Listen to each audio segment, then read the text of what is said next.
इस उत्तराखंड को कैसे बचाएंगे, और उत्तराखंड को हम जो बचाएंगे उसके लिए हमें चाहे कुछ भी करना पड़े, उसके लिए अगर सड़कों पर लड़ना पड़े सड़कों पर लड़ेंगे, उसके लिए अगर कानूनी तौर पर लड़ना पड़े कानूनी तौर पर भी लड़ेंगे।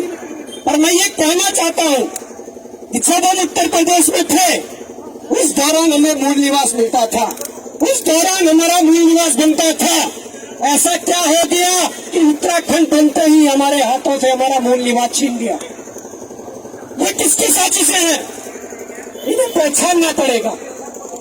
मैं ये कहना चाहता हूँ हमारे प्रदेश के नौजवान साथी, हमारे युवा जो बेरोजगार हैं, वो बाहरी प्रदेशों में अपने रोजगार के लिए जरूर जाते हैं, परंतु बाहरी प्रदेशों में या तो होटलों में काम करेंगे या वहां पर कंपनियों में काम करेंगे। ऐसा कोई उदाहरण नहीं है कि उत्तराखंड का जो कोई युवा है वो युवा किसी बाहरी प्रदेश में जाकर वहां बैकडोर से भर्ती हो जाए और उस प्रदेश में काम करने लगे, उस प्रदेश के सरकारी विभागों में काम करने लगे। ऐसा कोई उदाहरण नहीं है, परंतु उत्तराखंड के अंदर हजारों ऐसे उदाहरण है। बाहरी प्रदेश के इन अधिकारियों ने, बाहरी प्रदेश के इन ब्यूरोक्रेट्स ने बैकडोर एंट्री के माध्यम से हमारे युवाओं के रोजगार को छीना है। बाहरी प्रदेश के युवाओं को चतुर्थ श्रेणी और ग्रुप सी में खूब भर किया है। हमारे नौजवानों के रोजगार पर इन्होंने डाका डाला है। ये संख्या अगर मैं बताऊं, अगर इस मुहिम को छेड़ा जाए और ये पता लगा दिया जाए कि अन्य प्रदेशों के जो लोग हैं जो यह गैर कानूनी तरीके से चतुर्थ श्रेणी कर्मचारी ग्रुप सी में जो उत्तराखंड प्रदेश के सरकारी विभागों में काम कर रहे हैं, तो उनकी संख्या कम नहीं है, हजारों में है, हजारों में है। और उन हजारों लोगों ने हमारे हजारों उत्तराखंड के बेरोजगारों का हक मारा है, हमारे हक मारे हैं। मैं ये कहना चाहूंगा, इसलिए मूल निवास 1950 का जो मांग है, इस मांग को प्राथमिकता देनी पड़ेगी। साथ में हम कहते हैं कि हिमाचल की तर्ज पर भू कानून होना चाहिए, हम कहते हैं कि भू कानून होना चाहिए। मांग तो हमारी भी है, पर हम सिर्फ ये कहना चाहते हैं कि हिमाचल की तर्ज पर छोड़िए, भू कानून आप अलग कानून बनाना छोड़िए। मैं ये कहना चाहता हूँ उत्तराखंड के क्षेत्रफल के अंतर्गत ही चक्राता परिधि क्षेत्र में जो आपकी जो भू कानून जो लागू है, वहाँ पर बाहरी प्रदेश का कोई भी व्यक्ति या वहाँ के बाहर का व्यक्ति, यहाँ तक कि उत्तराखंड के अन्य क्षेत्र का व्यक्ति भी वहाँ पर भूमि की खरीद फरोख्त नहीं कर सकता। तो मैं ये कहना चाहता हूँ, आप नए कानून की बात को छोड़िए, चक्राता क्षेत्र के परिधि के अंदर जो भू कानून लागू है, उस भू कानून को पूरे उत्तराखंड में लागू कर दीजिए।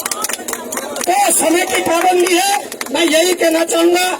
सभी युवा साथियों से बड़े जोश के साथ मुख्यमंत्री आवाज कुछ करेंगे। बहुत बहुत धन्यवाद, बहुत बहुत आभार। देखिए, आज जो मूल निवास और भू कानून की जो मांग है, वो मांगे लंबे समय से चल रही है, परंतु मैं ये कहना चाहता हूँ यहाँ के सरकारों ने इन मांगों को गंभीरता से नहीं लिया है। अब जरूरत है गंभीरता से इन मांगों को लेने की, क्योंकि यहाँ पर आज जो तख्तियाँ हाथ में है वो शुद्ध उत्तराखंडी है।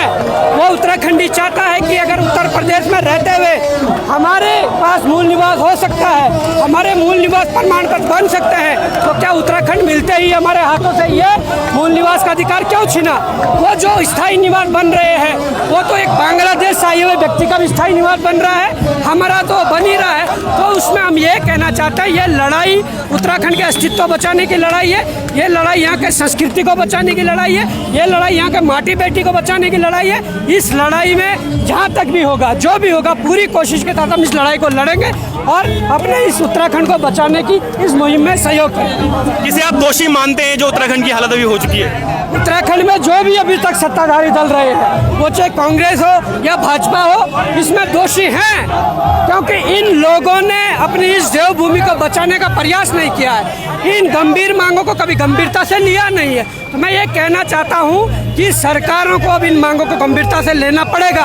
अगर ऐसा हुआ तो उत्तराखंडी जो भी है, जिनके हाथ में झंडे हैं, ये पूरी पावर अपने हाथों में लेकर यहाँ पर मूल निवास और भू कानून लागू करना पड़ेगा। वो मसला चाहे रोजगार का हो या भ्रष्टाचार का हो, उस लड़ाई में प्रत्येक उत्तराखंडी को खड़ा होना पड़ेगा।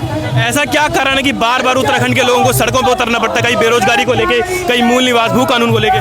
देखिए, यहाँ के नेता नपुंसक हो गए हैं, यहाँ के नेता ढीठ हो गए हैं, यहाँ के नेताओं को यहाँ का ब्यूरोक्रेट चला रहा है। जिस दिन यहाँ के ब्यूरोक्रेट्स को यहाँ के नेता चलाने लग जाए, उस दिन ये स्थितियाँ सामान्य हो जाएंगी, ये स्थितियाँ ठीक हो जाएंगी। और अगर ऐसा ही रहा तो बड़ी समस्या होने वाली है। अगर अभी भी अपने इन मांगों को लेकर, इस लड़ाई को लेकर सड़कों पर नहीं उतरेंगे तो बहुत जल्दी ये अस्तित्व जो ये मिट जाएगा।